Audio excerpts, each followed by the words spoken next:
Australia ಸೋತಿದ್ದು ನನಗೊಂದು ಸ್ವಲ್ಪ ಬೇಜಾರು. ಕಾರಣ ಏನಕ್ಕೆ ಅಂತ ಕೂಡ ನಿಮ್ಗೆ ಹೇಳ್ಬಿಡ್ತೀನಿ. ನೋಡಿ, IPL ಅಲ್ಲಿ ಯಾರಾದ್ರೂ ಒಂದು ಟೀಮ್ ಸೂಪರ್ ಆಗಿ ಆಡ್ಕೊಂಬಂದು ಟಾಪ್ ಟೀಮ್ ಆಗಿ ಕ್ವಾಲಿಫೈ ಆಗಿದ್ದಾರೆ ಅಂತ ಹೇಳಿದ್ರೆ, ಅವರು ಒಂದು ಮ್ಯಾಚ್ ಸೋತ್ರು ಕೂಡ ಫೈನಲ್ಸ್ಗೆ ಹೋಗೋದಕ್ಕೆ ಕಮ್ ಬ್ಯಾಕ್ ಮಾಡಕ್ಕೆ ಆ ಪ್ಲೇ ಆಫ್ ಶೆಡ್ಯೂಲ್ ಇದೆಯಲ್ಲ, ಅದೊಂದು ಹಂತಕ್ಕೆ ಹೆಲ್ಪ್ ಮಾಡುತ್ತೆ.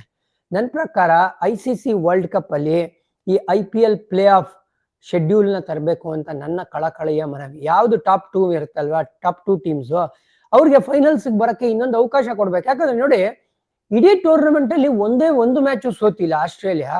ಒಂದು ಮ್ಯಾಚ್ ಸೋಲ್ತಾರೆ, ಟೂರ್ನಮೆಂಟ್ ಇಂದ ಆಚೆ ಆಗೋಗ್ತಾರೆ. ಅದೇ 2 ಮ್ಯಾಚ್ ನ ಸೋತಿದ್ದು ಯಾರು, ಸೌತ್ ಆಫ್ರಿಕಾ, ಅವರು ಫೈನಲ್ಸ್ಗೆ ಬರ್ತಾರೆ.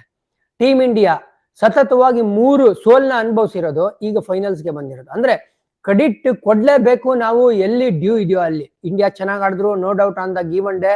ಅದಕ್ಕೆ Alyssa Healy in fact pre match press conference ಅಲ್ಲಿ ಹೇಳ್ತಾರೆ ನೋಡಿ, ನಾಕ್ಔಟ್ ಅಂತ ಬಂದಾಗ 1 ಆಫ್ ಡೇ, ಅವತ್ತಿನ ದಿವಸ ಯಾರು ಚೆನ್ನಾಗಿ ಆಡ್ತಾರಲ್ಲ ಅವರು ಮ್ಯಾಚ್ ನ ಗೆಲ್ತಾರೆ ಅಂತ ಹೇಳಿದ್ದು. ಹಂಗೆ ಆಗಿದ್ದು. ವೆಲ್ ಡನ್ ಟೀಮ್ ಇಂಡಿಯಾ ಅಂತ ಹೇಳೋಣ.